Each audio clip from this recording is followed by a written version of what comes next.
لا إله إلا الله لا إله إلا الله لا श्री असाउद्दीन ओवैसी जी।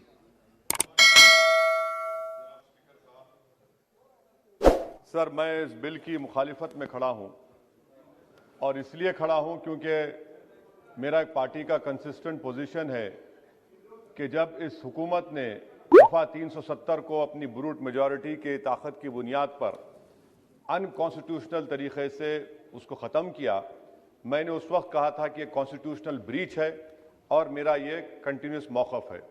सर, मैं इस बिल की मुखालिफत इसलिए भी करता हूं क्योंकि इसी ऐवान में खड़े होकर वज़ीर दाखिला ने कहा था कि ये हुकूमत जल्द से जल्द रियासत जम्मू कश्मीर के स्टेटहुड को बहाल करेगी।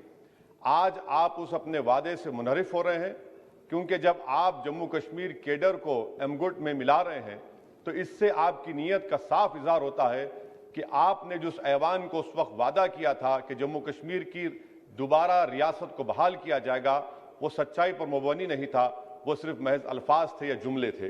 तीसरी बात यह है कि सर, एक ऐसी रियासत जहां पर मुसलमान तनासुब में ज्यादा हैं मगर पहले से अफसरशाही में उनका तनासुब बहुत कम था।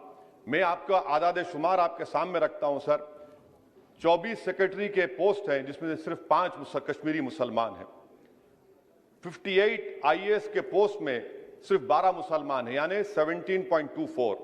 2011 की मरदमशुमारी के मुताबिक सर जम्मू कश्मीर में 68.31 मुसलमानों की आबादी है और 28% हमारे हिंदू भाइयों की आबादी है।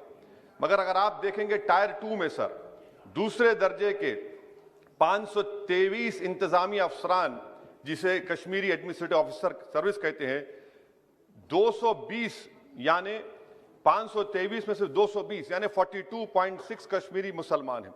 IPS में आ जाइए सर, 66 पोस्ट हैं जिसमें से सिर्फ 7 मुसलमान हैं। दूसरे दर्जे के अफसरान में 248 में 108 यानी 43.54% मुसलमान हैं। अब आप मुझे बताइए कि आप क्या करने जा रहे हैं। अच्छा सर, यहां पर यह कहा गया कि कश्मीर बड़ा बैकवर्ड है। कश्मीर का खित्ता बैकवर्ड नहीं है, ये आपकी गलतफहमी है और आपके जो दिमाग में जो फीड किया गया है वो नफरत की बुनियाद पर।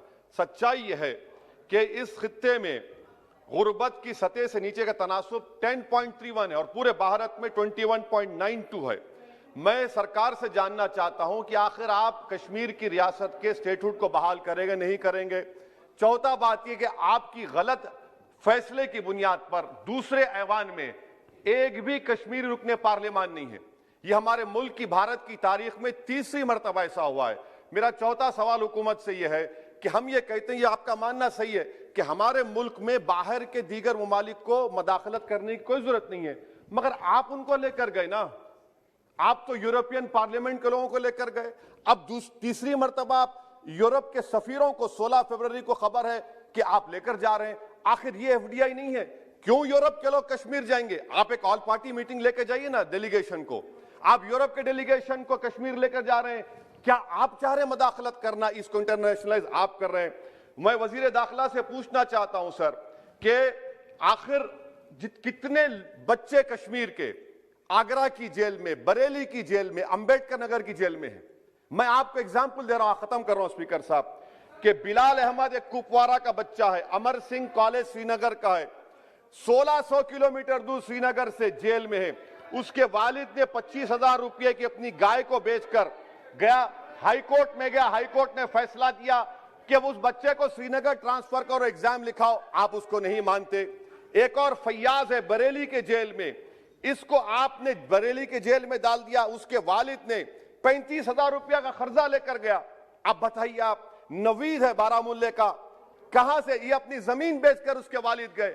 आखिर कितने बच्चे PSA के तहत जेल में हैं? आप उनको कब छोड़ेंगे? और मैं ये बड़ी आखिर में आपसे कह रहा हूं स्पीकर साहब कि यहां पर जितनी नाम निहाद सेकुलर पार्टियों ने हुकूमत के इस इक़दाम की तायीद की, तैयार हो जाइए। ये हुकूमत जो करती है ना, ये दोबारा दोहराएगी और हम तारीख में देखेंगे कि खुदा ना खास्ता चेन्नई को, अहमदाबाद को, बेंगलुरु को, हैदराबाद को यूनियन टेरिटरी बनाएंगे ये लोग। ये कश्मीर में तो एक एग्जाम्पल बना दिए। यहां तक تجربہ کیا گیا. آج یہ سب بیٹھ کر تھالی مار رہے ہیں. جب لکھنؤ یوٹی بنے گا, جب بنگلورو یوٹی بنے گا, جب ممبئی یوٹی بنے گا, اس وقت ہائے ہائے کریں گے. یہ کنسسٹنٹ پالیسی آپ کی ہے. اسی لیے سر میں ہوم منسٹر سے جو سوالات کیا ہوں, میں آپ سے پوچھنا چاہتا ہوں, اور یہ 2G سے 4G کر کے آپ نے احسان نہیں کیا, امریکہ کے دباؤ میں آپ نے کیا. بریڈ شرمن سے بھارت کے سفیر نے ملا, امریکہ نے سٹیٹمنٹ دیا, اور آپ نے 2 دن میں 4G کو بحال کر دیا. آپ اس مسئلے کو انٹرنیشنلائز کر رہے ہیں, یہ غلط ہے, اور اس سے کشمیری عوام کا ڈس ایمپاورمنٹ ہوگا, ایلینیشن بڑھے گا. شکریہ سر.